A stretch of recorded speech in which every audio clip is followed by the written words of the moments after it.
Hello everybody, thank you for tuning in today's market update. It's been a while since I made the last video, but literally there was not that much to update and I don't want to waste your guys' time. In the meanwhile, I was backtesting a lot in other markets, so lately I'm putting a bit more emphasis on the Forex and future market, just because I really enjoy to have like specific hours where I can trade, and in crypto you kind of have to be online all the time. And yeah, I've been backtesting S&P and NQ, and it's another beast. I have to say it's a bit different than crypto. Forex is similar to crypto, but the future market is different. But I'm really liking it, and I'm really liking the idea to enter a trade, and literally like 15 to 20 minutes I have my TP or my stop loss. And in crypto sometimes you enter a trade and you need like several days to hit a 3, 4, 5 RR trade, and there you have like 2 trades in a session, sometimes no trades. And yeah, so if you want to make trading for a living, that's something you can consider. I always will trade crypto because I really like crypto. I made all my money with crypto, and crypto allows me to do what I want to do. So yeah, I'm really grateful for that, but we have to change, and sometimes yeah,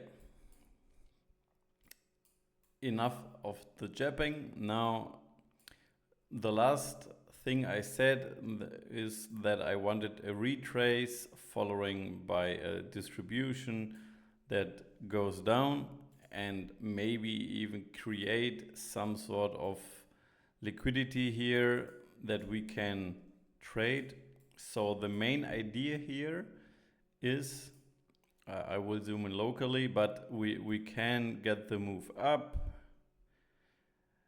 or this is our first market structure continuation, and we get something higher up here and then go down, and this maybe is our range high for a potential new range somewhere in here or below. This can be a redistribution for the continuation lower, but I really can't imagine that distribution from this size gets completed in 2 weeks. We retrace, accumulate, and went up and go up, but it can happen. As for now, this is an SFP on the, let's see, I think even on the monthly. Yeah, so on the monthly this is an SFP, so down, up, SFP the low, and now we are going up. As I said in the last video, this is just market structure rules.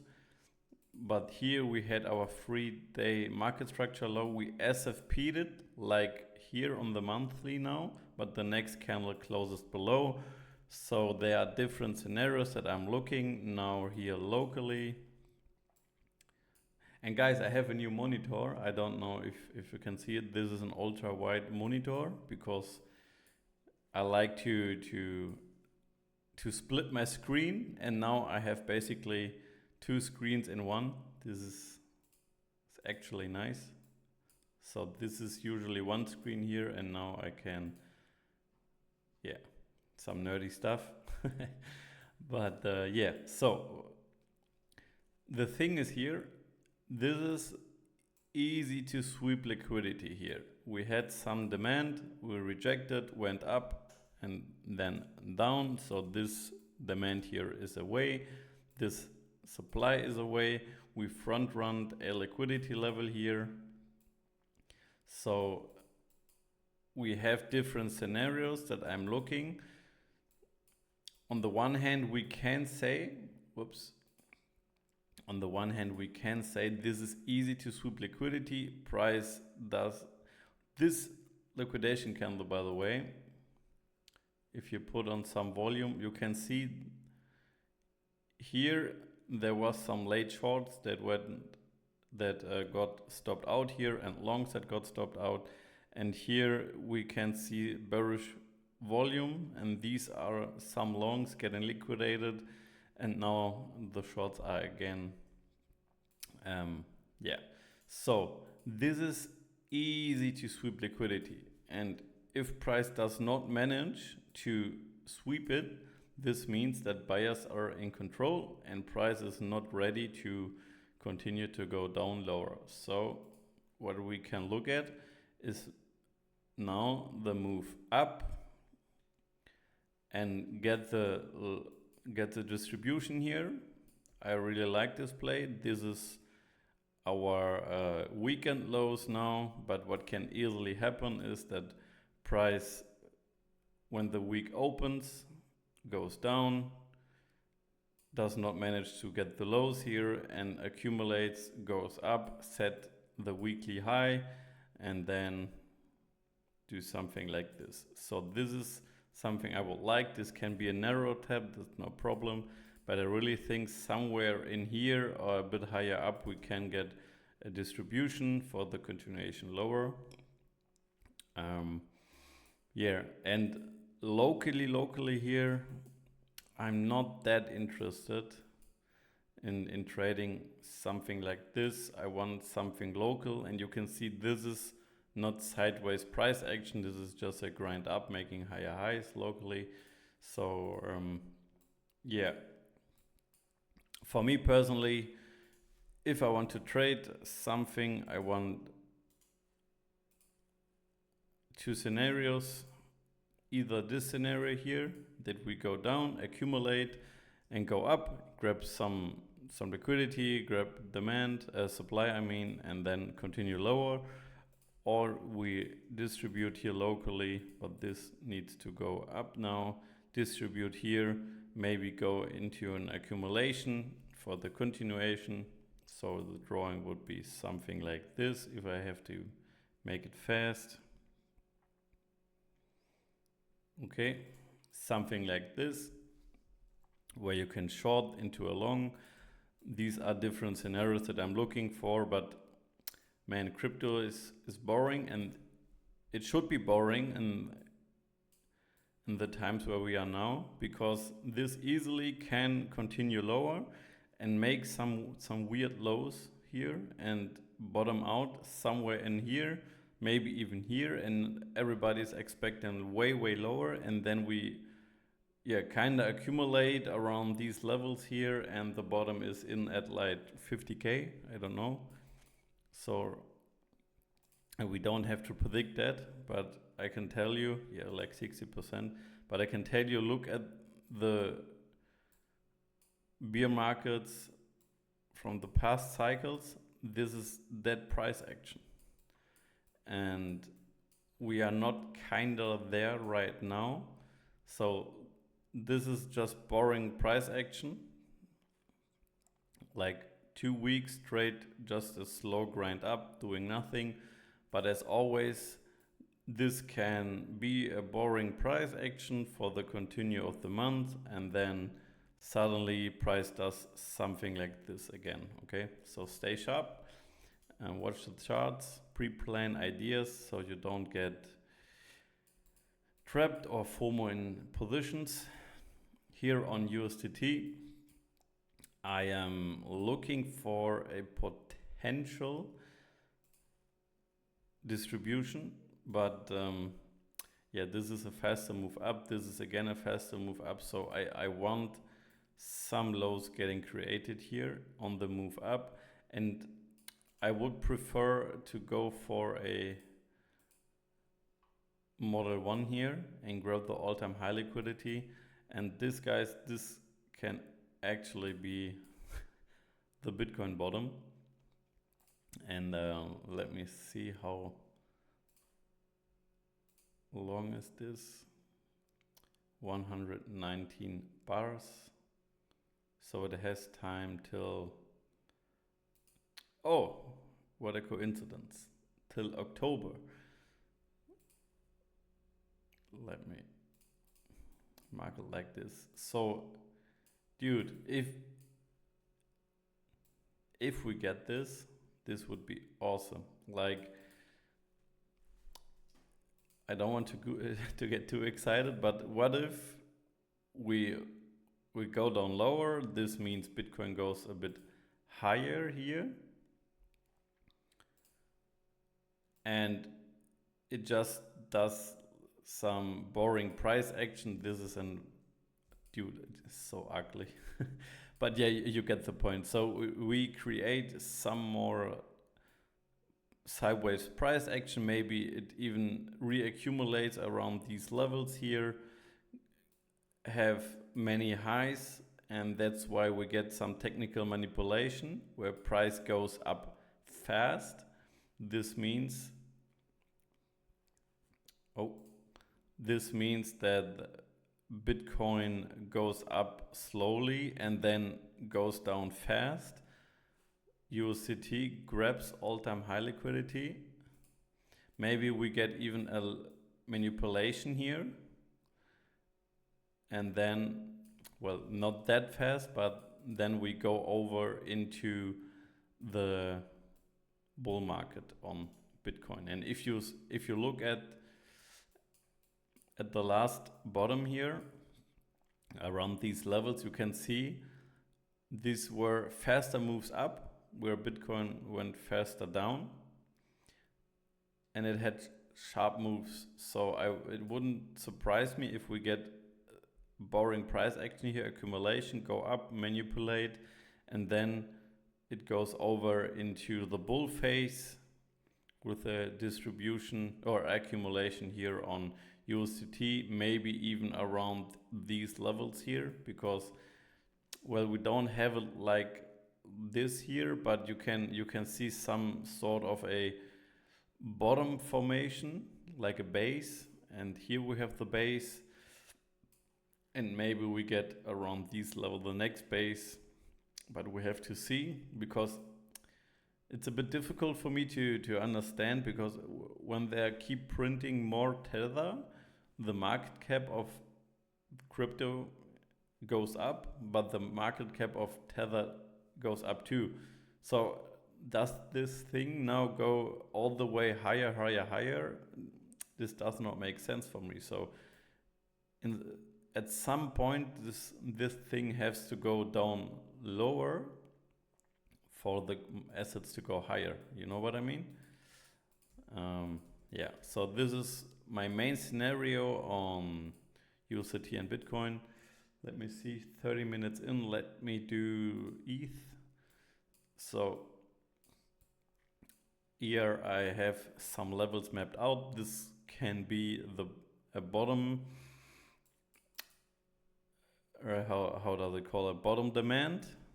But for this to hold, I want to see some moves back in the range. This is in confluence with my idea on USDT, and maybe we go even lower and do something like this. But drawing it like this, I would like to redraw my range, use this as our PS, so the market structure continuation before going into a range. And yeah, or some SMT with Bitcoin. So Bitcoin goes for Model 1, this goes for Model 2, because as you can see, now let me do it like this. So as you can see on the last cycle here, you can see this was a low where this low is. So this low is this low here. This high is this high, fine. And this low here, or these lows, are lower lows on Bitcoin. And these were higher lows, okay? So when you see something like this where ETH does a higher low and Bitcoin a lower low, this can be an SMT. This is something that I learned in the futures market now, where the assets are kind of correlated, like S&P and Nasdaq sometimes takes up the high and S&P not, and other way around. So here you can see we had some sort of an accumulation, internal accumulation here, and ETH really does not have that clean price action. But when you see something like this on Bitcoin, you can consider that ETH is bottoming too, considering that ETH is down like, let me see, 70%. And if it bottoms out around here, it's like 75 to 80%. Yeah, we have to see, but I'm really liking this ranging behavior here. And I really want to see some sideways chop price action, even take out these lows here. I put some limits here too. So I want to scale in here. And I truly believe that we can see ETH again higher than 5K. Why? Because in the end, this is a liquidity game. And you can see here where the institution starts, we had some sort of accumulation because Bitcoin had one. But you can see we had some liquidity here, a bit here. This was partially taken out, an internal accumulation. And then we had just like choppy price action, a move up, down, an internal something here, up again, down again, manipulation with the war and making equal lows here, market maker continuation here. So a short grabbing liquidity continuation, a very, very fast move up when nobody was positioned. And then we had the slow grind down. And in the end, it's always a liquidity game. And you can see the difference. We had here the highs, here some highs, and here. And then we went up. And here we're getting the same. Only thing is we have supply here, but this tends to get disrespected in bull markets. But we have so many highs here,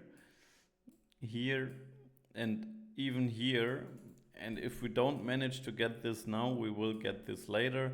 And in the end, it's always a probability, but let's say you are scaling in around these levels here, around 1.3K, and you scale in some more, and maybe this thing even goes to 1K, but I don't believe we will take out this low, because this would mean that we will break high time frame market structure. We can SFP it like here and then get the rotation back up. I explained it in the last video, I think. But yeah, let's say you do this, and where's your invalidation? I would say a high time frame close below this low. So you scale in, where's this tool now? Am I blind? Yeah. So let's say you scale in here. It would be like a 30 to 40% soft stop loss, something like this here. So now you have to ask yourself, if this is your invalidation around these levels, like 40%, how much money you want to risk to be proper positioned, but you're only willing to lose like 40%. Let's say you have, I don't know, let's keep it simple, 10K, and you want to risk 10K. Okay, 40% would mean, now you have to do the math. Yeah, I don't know, man. Let's make it simple. You want to risk 4K, so you put 10K, or you scale in here and going down lower, and if you're at the point where you're down 4K, you just exit the position. The idea was wrong. You look at something new. This is what the message I wanted to say. But you scale in, you have your invalidation, because most people don't have an invalidation playing spot. They're the price goes down, they DCA, price goes down, and in the end, price have to make like a 8x to just be break even, and this is not how you want to play spot. You want to play spot with an invalidation. Not you don't actually put a stop loss here, but you have your invalidation here. Okay, so and then you think about how much you want to lose and not how much you want to gain, because most people look at something like this. Oh, yo, this is like a 5x and I want to make 100k, so I put 20k on this level, then I have 100k. No, you don't think like this. You think about how much I'm willing to lose on this idea here playing out, and let's say you risk 10k, you lose 4, or you make like 50k. That's a nice return on investment, I would say. And if you are okay with losing 10k, that's fine. So you calculate your position accordingly, and you calculate it like this. Let's say you want to lose, you're willing to risk 10k. You divide it by 40% stop loss size, and you multiply it with 100. So you have to risk 25k to lose 10k on a 40% stop loss, and risking 25k, making a 5x, that's a nice return on investment. Okay, so you do it like this, and you have an invalidation, you have an idea, and in the end you have to think about how much money you want to lose and not how much you want to gain. Let's make one more coin. I'm now on the flow. XRP is very interesting. This was a drawing from the last video. So I like this move up here, but this is too fast of a move down. So I wanted really to get acceptance here and stay a bit here, maybe even locally distribute, and then continue the move down. And I truly think that XRP is a coin that can perform. You can see, man, I'm not that trendline guy, but dude, if we get something like this, I would not trade the breakout. I would trade the break of structure below the breakout, get the refine entry. Again, if you want to play XRP spot, that's fine. You scale in, you calculate your risk, your invalidation, and then you are fine. But here the invalidation is not that easy for me personally. Let's say price goes here, where's the invalidation? So it can grab all these lows here, and then you are down 60%. Okay, so you will risk less margin on this trade. Yeah, so I would like to play this with a very refined entry with leverage and target the all-time high. This is what I'm looking for on XRP. I don't think that I will buy spot here for 3x on a coin where I don't know. Yeah, it does not matter. So I would like a really nice leverage play here, because when this thing goes up, it goes up fast. Yeah. Solana, lastly, I was looking for an accumulation here, but this is way too narrow now. And who knows if we even go higher now, and later on we take all these lows here and accumulate locally. But I've mentioned it many times, I don't like this Solana chart. We have nothing but low resistant liquidity here, we have demand here, but I don't see, I think this could be the ETH from the last cycle, but now where everybody thinks ETH is nothing and Solana will outperform, but this is the world biggest distribution that I have ever seen. If you can see, this is truly a distribution, and you can see that we don't have this high quality highs built up. So this is always a fast move down, creating lots of supply. And if you compare it with Solana, for example, you can see this build up. You don't really have this on Solana. On ETH, you have it. This is a faster move down, but we can see the bottoming.